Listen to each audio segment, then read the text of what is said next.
Good morning, guys.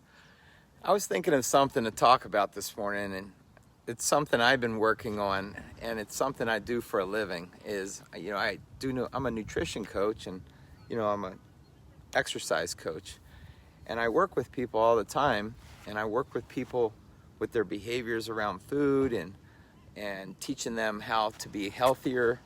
And I teach a thing where I help people with their longevity instead of just instant gratification, where we work on satisfaction. And when you really look at food should be a friend to us, and it shouldn't be celebrated so much. And at the same time, don't get me wrong, I love to eat. I love a lot of different foods, and that's one of my biggest problems is I love to eat. But when you look at it, as in the title says, is making food a friend and not a fix, we find a lot of comfort in it. And a lot of times, like nowadays, they're talking about the COVID-15 or whatever they're talking about. Either way, having COVID keep us down and stuck in the house, a lot of people are picking up weight. And it's because they're using food as a fix. And using food as a fix is really easy. I'm an addict and alcoholic, so I don't have to have drugs. I don't have to have, alcohol.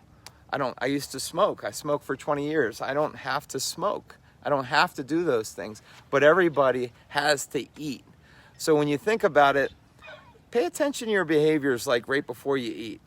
Are you starting to rush the process when you're starting to get near the food?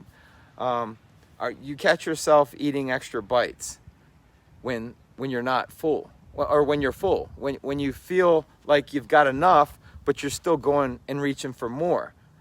You ever catch yourself being able to have control or not have control with certain foods that taste good? Do you crave those foods? Man, I could go on. I'm attempting to keep the video nice and short so I don't lose people. But either way, when you look at it, I'll speak science real quick and I'll kind of close out and we'll talk some more later, me, myself, and I. We have this thing inside of our brain. It's called leptin. And leptin, what it does, it tells us that we've eaten enough. And we have this hunger hormone. That's the I ate enough hormone. And then we have this hunger hormone, and the hunger hormone's called ghrelin. And what ghrelin does, ghrelin stimulates us to eat. So what happens is when we get conditioned, like when I was younger, we were taught to eat as much food as possible. Eat more. He's a growing boy. Eat your third or fourth or fifth peanut butter and jelly sandwich. Or we used to go to smorgasbords and eat to get your money's worth. So anyway, what I'm attempting to say here is that we've conditioned ourselves to eat so much all the time, and we got attaboyed for it. Don't leave your plate with anything on it. Even if you're full, you finish what's on your plate. So what happens is we build up this leptin resistance. So this part in our brain, when we're eating, even when we're full, our brain becomes resistant to being able to tell you that you're actually full. And that's called leptin resistance. So what also happens is when we're eating a lot, we actually spike our insulin. And when our insulin spikes, we have sugar in the bloodstream. And by having sugar in the bloodstream, we build up this other thing called insulin resistance. So now what happens is by having blood sugar in the blood, or sugar or glucose in the bloodstream all the time circulating around, then now next thing you know, it leaves us, we crash. And when we crash, we need that fix, that up. And that's what we do with a lot of carbs, especially quick carbs that give us that instant pop that we need, that dopamine drip to our brain that actually satisfies us, but always leaves us empty because it leaves us crashing again. So we got to understand the science behind eating. Why do we get hungry? I think we're approaching 70% roughly obesity in the United States of America. And when you could step back from it and not shame it, people aren't necessarily obese because they woke up and said, hey, I want to grow up and be obese, is that we were taught this.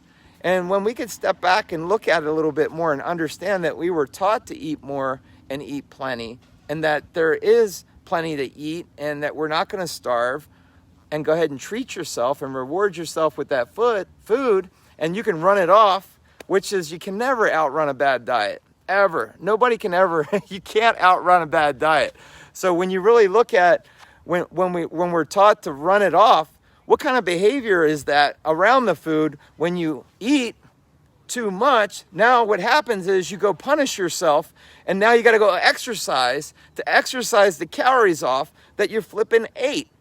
So how crazy is that? That's called the vicious cycle. So we do this vicious cycle, so we're running on a hamster wheel, and guess what? People wind up doing this for their entire lives. I forgot the percentage of people, especially women, and I'm not being chauvinistic at all. Women spend a great percentage of their life and years actually doing diets. And diet actually is a healthy way of life, a healthy way of eating, and making it a habit. So I'll kind of wrap it up with that is when we learn the relationship with food, we learn why food does what it does and what types of food does the things, the different responses. There's higher glycemic foods, and higher glycemic foods are things that cause a rapid insulin spike and that cause us to want to consume more really fast, or we have a lower glycemic food that has a response that will make us not want to eat as much, and that'll keep us satiated longer. So we could talk all day about food and the relationship with it, but when we understand it and we get behind the science a little bit more, and we understand why mom and dad did what mom and dad did with us, then we can cure the problem. Because obesity is just a symptom of the problem that's underneath. If you ever want a free nutrition consult, let me know. My name is Randy. Soulfitness.me, message me on here, 833-SOULFIT. I'd love to give you a sit-down 1 hour free nutrition consultation. And who knows, you might let me nutrition coach you and show you a thing or two. I've had more than one nutrition coach, and my guy, he's 74 years old, my nutrition coach. And man, he's so smart, and he teaches me stuff all the time. So make food your friend. Take the control back. You control, not the food. Peace.